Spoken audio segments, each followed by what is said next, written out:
here we have carbon in-mast furling and a carbon boom, and that gives a lighter mast and that gives a stiffer boat that makes the boat carry its sails in fresher winds. You get less weather helm, you get a boat that is easier to control in more wind.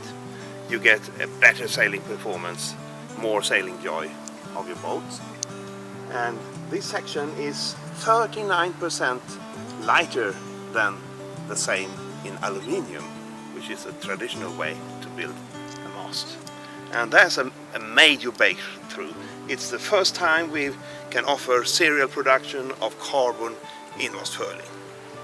And even the boom is carbon fiber, and it has built-in hydraulic outhole, which means you can adjust the outhole even under tension.